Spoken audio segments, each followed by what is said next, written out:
Tem dois tipos de medo. Tem dois tipos de medo. Pablo, o que são esses medos nojentos? São coisas da sua cabeça. Aí você pensa, não, mas é só da minha cabeça. Se fosse só da sua, você não ia ter medo. É coisa da cabeça de outra pessoa. Só que você aceitou na sua cabeça e virou um problema de quem? Seu. O medo é uma semente. Eu vou passar as alegorias para vocês do jeito que eu li e do jeito que eu me libertei de tanta idiotice. O que é o medo? O medo é um paralisante. Alguém esses dias perguntou para mim, mas me prova na Bíblia que o medo é atrativo. Eu provei. Final do livro de Jó está escrito: tudo aquilo que eu temia me sobreveio. Então eu vou te passar em vários códigos. O medo, ele atrai. Se é para ter medo de alguma coisa, force seu cérebro a ter medo de coisas absurdas.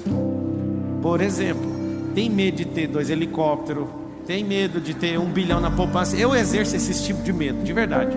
Fico falando isso, eu tenho medo do fulano explodir. É o que eu fico lá colocando nessa caixa. O que eu descobri? Não tem como ficar sem ter medo de alguma coisa. Isso é importante você saber, não tem como. Por que não tem? É um vício cerebral. Também descobri que não tem como viver uma vida sem vício. Isso é assustador. Eu levei 34 anos para descobrir isso. Eu sou estudioso do cérebro, eu levo muito a sério isso. Eu estudo o cérebro exatamente desde 2005. Isso me deu vantagem totalmente desproporcional a qualquer outro ser humano que eu conheço. Eu não paro de estudar desde 2005. Só que levou tanto tempo para eu descobrir. Não tem como ter uma vida sem vício. E agora? Por que não tem como viver uma vida sem vício? O cérebro precisa de circuito para ele entrar. Então ele ama um circuito chamado medo. É um vício. E aí eu percebi que não tem como viver sem um vício. E se eu estou testando e já comprovei, e já estou testando em novas fases, eu descobri que eu tenho que viver sempre viciado em alguma coisa. E aí o que eu faço? Eu faço uma lista de vícios que eu vou entrar. Porque o cérebro, ele tem um problema. Isso é físico. Se alguma coisa está parada, ela tende a continuar que jeito? Parado? Se está em movimento, ela tende a continuar o quê? O medo, ele é paralisante. Então ele é um vício. É um vício que não deixa você fazer nada. Então você tem que ter um vício. Qual que é meu vício atual? Tem que assumir. É pilotagem. Estou investindo algumas centenas de milhares de reais, comprando carro de corrida, carreta, montando um time de piloto, fazendo doideira, comprando simulador daqueles que até treme, faz tudo. Tudo. Investi o ó do Borogodó. Ainda é só o começo. Mas eu entendi uma coisa: esse vício vai acabar tal data. Eu já coloquei data. Por quê? Porque eu quero ir para o próximo vício. O que é um vício? Anota na frente assim, ó. Vício é um circuito. Agora eu tenho uma pena. Na verdade eu não tenho pena e nem dó de ninguém, mas é ruim para você. Você ser viciado em beber bebida alcoólica, por exemplo, não tem dádiva nenhuma nisso. Você ser viciado em fumar, viciado em ver pornografia, o que você ganha com isso? Seja viciado em coisa que você vai ser edificado. Mas uma coisa eu sei: por que uma pessoa às vezes é muito religiosa, ela fica 30 anos num vício religioso? Porque é vício. Você fala qualquer coisa, ela não aceita nada. É um vício que a cabeça dela entrou e não quer sair. Então o que eu percebi? A gente não vive sem vício. Vício é igual a circuito. Você tira o lado pejorativo da palavra e instala uma coisa que é edificante. Você vai sempre escolher uma coisa nova para você colocar no lugar. Então, por que eu coloquei esse nome anti-medo? Eu coloquei esse nome porque se você instalar um antídoto das coisas que você não quer pegar, você instala. Pablo, e aí? O que você descobriu? Tem 2 medos: o emocional e o físico. O físico, não adianta você querer controlar. Você nunca vai controlar ele, a não ser que você tenha algum problema hormonal. É uma falta de algum químico que faz você não sentir medo no seu cognitivo. Mas na sua alma é um problema seu. É da emoção. Para onde habita a emoção? Na alma. É metafísico. Então se alguém falar para você assim, ó, não compra avião não, porque todo mundo que eu conheço caiu de avião.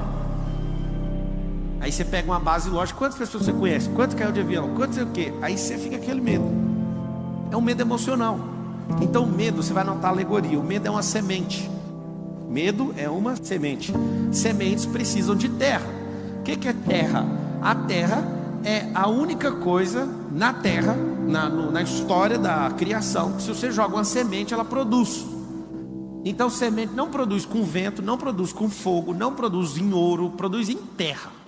Quem que produz todas as coisas? Fala com a boca, igual a escolinha, fala assim: terra. Então tá bom, você veio da terra, volta para a terra. Tudo que você planta, a terra devolve. muitas vezes mais, inclusive. Então, quando a pessoa planta uma semente do medo na sua terra, você anota, a terra é o cérebro. Quando a pessoa coloca essa semente no seu cérebro, acontece algo importantíssimo que você tem que saber. Você não vai colher uma semente, você vai colher 1000. Alguém lá da minha família falou para mim que eu tinha que ser funcionário público. Aí eu falei, peraí, eu nunca peguei numa apostila, nunca escrevi nesses trem e tal. Papo, você é contra nós? Você tem que lembrar que quem é livre não é contra você fazer nada. Esse é um outro sintoma de quem não tem medo. Ele quer a liberdade. A liberdade custa caro. Você tem que entregar os medos, senão você não vai ser livre nunca. E aí o que aconteceu? Eu lembro de ter essa configuração, uma semente plantada e regada por muitos anos. Tem que ter um bom emprego, ganhar 5 mil. O seu ápice de vida é ganhar 10 mil. 10 mil não dá para pagar nem a... Vou falar isso não. 10 mil não paga nem o tanque da lancha para dar uma volta. Não sei se vocês sabem, quando vocês tiverem uns barcos, 10 mil é para encher o tanque para você andar um dia mesmo, bem andado. Aí a pessoa quer viver uma vida para ganhar esse salário. E eu que ganho menos. Lembra que alguém que é livre nunca está importando se você ganha muito ou pouco. Isso é problema de quem? Seu. Só que essa semente, por muitos anos, você tem que ser estável, você nunca vai alcançar prosperidade. Por quê? Porque cada vez que alguém planta essa semente, um dia, uma semana, um mês, um ano, você colhe milhares. Aí você vira um grande armazém com bilhões de sementes e fica distribuindo para os outros ainda. Eu vejo gente na internet ensinando finanças. A primeira coisa que a pessoa ensina sobre finanças é reserva de emergência. A primeira coisa que você está ensinando para a pessoa é ser escassa. Eu acho bonito isso. Eu, Pablo Marçal, tem 16 anos que eu nunca pedi dinheiro emprestado para ninguém. Meu dinheiro nunca acabou no final do mês. Nunca. Eu nunca mexi com o negócio de reserva. Meu negócio é pau na máquina. Eu sempre me coloco na pressão para produzir. Eu sempre compro um negócio. Agora não é assim mais, infelizmente, porque eu gostava de ser desafiado. Eu gostava de falar que ia comprar um negócio que não tinha um dinheiro. Aí eu tinha que me fuder para pagar. Eu sempre fui de jeito. Agora acabou, parece a graça. Eu quero comprar um trem, é só apertar um botão. Mas a minha vida inteira eu ia entrar no meu primeiro loteamento, não tinha um dinheiro. Eu falei, pô, meu nome, a Carol, você tá doido. Eu falei, você já viu dar errado uma vez? Não. Aí eu tava instalando coisa na cabeça dela também. E eu olhava e falava, mas essa pode ser a primeira vez. Essa pode ser a primeira vez. Resumindo, eu percebi que pessoas andam com sementes carregadas em seus bolsos. E elas têm uma função de geração em geração: distribuir medo. Porque como tem gente plantando na cabeça delas, elas estão colhendo muito. Então elas têm que continuar distribuindo, senão elas afogam nos próprios medos. Então é medo de você tem que ser estável, você não pode falar, você não pode desagradar, você não pode fazer isso, você vai para o inferno, você vai para você aonde? Na hora que você descobrir esses besterol, tudinho que esse povo pôs na sua cabeça, você vai falar assim, pode até ter coisa boa, só que eu vou pegar um arado e vou rasgar essa terra de fora a fora, e eu quero limpar essa terra, eu quero que ela descanse para depois eu escolher o que eu quero plantar. Então o medo é uma semente, o cérebro é a terra. Pablo, o que é o adubo? Adubo é um paralisante. É você andar em ambiente que ninguém faz nada. Você vai falar assim, eu vou abrir uma empresa. A pessoa fala assim, você viu? 87% das empresas quebraram nos últimos 3 anos. E por causa da pandemia, 600 mil empresas fecharam em 60 dias. Aí você fala, esse aqui é um bem informado. Não, essa pessoa é um adubo para o medo. Então temos sementes disponíveis. As sementes são de graça. Temos mentes disponíveis, porque as pessoas não produzem. Eu estou conversando com as pessoas esses dias, não vou falar quem. Aí a pessoa só fica contando coisa de notícia para mim. Notícia. Aí ela olha para mim e fala assim, mas você não sabe? Não, eu não vejo notícia desde 2016, eu vou saber por quê. Aí alguém, só alguém aqui no auditório fala assim para mim, mas você é totalmente desinformado. Fala, só uma pessoa, por favor. Eu quero saber o que você ganhou com essa informação, a não ser mais medo, a não ser mais semente inútil para plantar para a sua produção não dar em nada. Gostou ou não?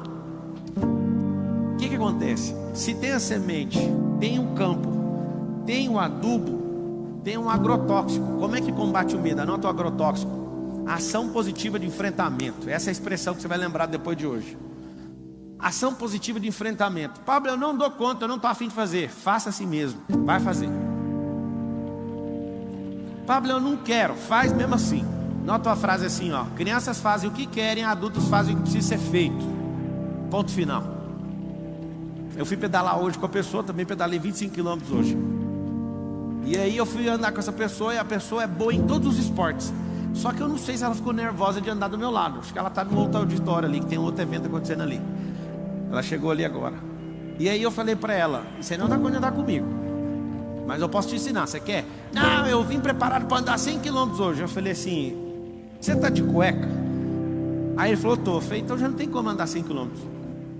Porque se você põe cueca com a roupa de ciclismo, ela vai cortar sua virilha. Então já tem que baixar para 50.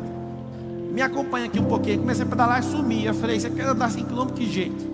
Esse pneu seu tá murcho. Como que você sabe olhar? Eu enchi até não sei o que. Eu falei: tá murcho, só de olhar seu pneu tá murcho. Aí a gente andando, furou o pneu dele. Aí eu falei: por que furou o pneu? Porque tá murcho. Não dá para andar nem 50 km, vai machucar a virilha. E fui falando tudo. Você tá balançando o quadril. Não, mas que chatice é essa? É simples. Você não se preparou para fazer isso. Você acha que a vida é uma sorte. O que você entender sobre plantar e colher, você tem que fazer em tudo na sua vida. Aí eu peguei ele, quando ele falou assim: nossa, essa pista é tão boa, nem tem subida. Quando ele falou isso, eu mudei de pista e fui para outra ciclovia, onde tinha só subida. E lá ele começou: uai, essa subida apareceu aqui. Aí eu falei: vai, põe marcha só pesada para subir agora. Aí fui treinando ele. Aí na hora que ele chegou assim: eu vou desistir. Eu falei: você repete uma frase comigo. Aí ele falou: qual frase? O Nésio falou que você desbloqueia todo mundo na bicicleta. Aí eu falei: fala assim uma frase assim, ó: atrás de uma subida tem outra. Aí ele falou: descida. Eu falei: não tá, nós estamos crescendo de glória em glória, nosso alvo é o céu, a gente não tá de descida, é só subida. Quando tiver uma descida é um bônus, não é o que a gente espera. Então você vai pôr sua mente nisso. Aí ele ficou doido. E aí foi treinando, a gente ficou 1h28, porque ele estava muito devagar, né? E eu fui junto com ele, só foi nós dois. E eu falei para ele: não adianta você achar que é na força. Não é, é na mente. É sobre isso aqui, ó. A mesma coisa que o medo não é do seu físico, o medo é da sua alma, é da sua mente. Você foi enganado. Você foi enganado por gente que tem tanta semente que elas te afogam com a semente delas. O que é o agrotóxico? Mesmo que você não dá conta, vai lá e faça. A gente tinha um grupo aí de 16 bicicletas de corrida. Ninguém dava conta de andar. Aí eu escolhi um, eu falei: eu vou adotar o Nésio, porque ele é o único, inclusive ele está tendo um evento aí. Eu falei para ele: Nésio, você é o único que vem todo dia que eu chamo e não arrega. Então eu vou te... como é que faz? Começa a sorrir. Aí ele: mas tá doendo a minha perna. Eu falei: mas vai rir do mesmo jeito. Aí ele falou: mas que mais? Eu não tá saindo força aqui. Eu falei: mas tem que pensar do jeito que tá aqui, tem que pensar aqui. Agora fala que você nasceu para isso. Ele quase caiu na bicicleta. Ah, eu nasci. Ele não sabe onde ele arrumou força. Eu sei. No único lugar que sai força, de dentro de você. Não tem força. Tem gente que vem aqui na palestra e fala assim: eu peguei uma força lá do Pablo. Mentira, eu não estou entregando força. Inclusive, se você falar assim: eu vou andar no Mastermind do Pablo, você paga 150 mil, anda no Mastermind comigo. Aí você fala assim: eu pego uma... Você não pega, você aciona dentro de você. Ninguém carrega nada, meu. Você acredita? Tem gente direto manda mensagem assim no direct: se eu tocar em você, eu vou ser curado. É coisa da sua cabeça. Eu não posso, principalmente porque está online. É por isso que eu gosto de desligar a câmera, porque eu gosto de falar doidura aqui. Mas deixa eu te falar: tem um monte de gente que põe coisa na cabeça e consegue o que quer. Mas é coisa da sua cabeça, não é da minha. É você que criou isso. Então, se eu tenho semente, tem terra, tem adubo, o que eu preciso? Eu preciso só de um ciclo. Se você é enganado por uma pessoa que você não pode falar, por exemplo, você vai ficar 10, 20, 30 anos sem dar uma palestra, por exemplo. Eu, Pablo, imagino que 100% dos senhores estão me ouvindo, tem que dar palestra. Alguém fala: irmão, não leva o jeito. Leva sim. Você ensina seu filho, você ensina seu cônjuge, você ensina seus colaboradores. Irmão, nem tem colaborador, é porque você não sabe ensinar. Porque se você tivesse aí, ia ter que ensinar. Entende? Você nasceu para isso. Ah, eu não sou criativo. Engraçado, você é filho de um Deus que é criador. Você é imagem e semelhança dele. Como que você nega a criação dele dentro de você? Isso é tudo mentira. É medo que colocaram na sua cabeça. Você não fala porque você é medroso. Você não se expõe porque você é medroso. Tem gente que tem todos os talentos, mas tem vergonha de se expor. Ah, mas eu vou me expor. Vai, a luz tem problema em se expor. Quem não pode se expor é as trevas, porque ela vai ter que apagar. Ela vai ter que correr. Pablo, como é que eu trabalho a terra? Eu vou te contar. O seu cérebro deve, desculpa falar sem te conhecer, tá? Mas conhecendo a média do brasileiro, deve ter 99% de espaço vazio aí sem produzir nada. Absolutamente nada. Eu descobri uma forma de você produzir enquanto você dorme. Alguém sabe como é que faz isso? Eu produzo enquanto estou dormindo. Eu produzo enquanto eu estou meditando, enquanto eu estou falando. É assustador. Eu já dei diversas aulas, ouvi em outras aulas, enquanto eu estava falando, e não repeti o assunto que eu estava ouvindo. Eu descobri que o cérebro é uma potência. Porque se ele é uma potência para ficar parado, imagina ele funcionando. Se você carrega esse tanto de medo, eu sei por que você carrega, porque você nem sabia que era real, mas você fez isso ficar real. É uma fantasia da sua cabeça. Desde que o Lourenço tem 0 anos, eu falo para ele, é o medo que tem medo da gente. Você tem que ver, ele não tem os medos de crianças de 12 anos, ele tem 8. Ele já fala, ele verbaliza que está instalado. Começou a dar uma tremida nele, ele fala assim, é o medo que tem medo da gente. Anota aí, precisa instalar novos drives.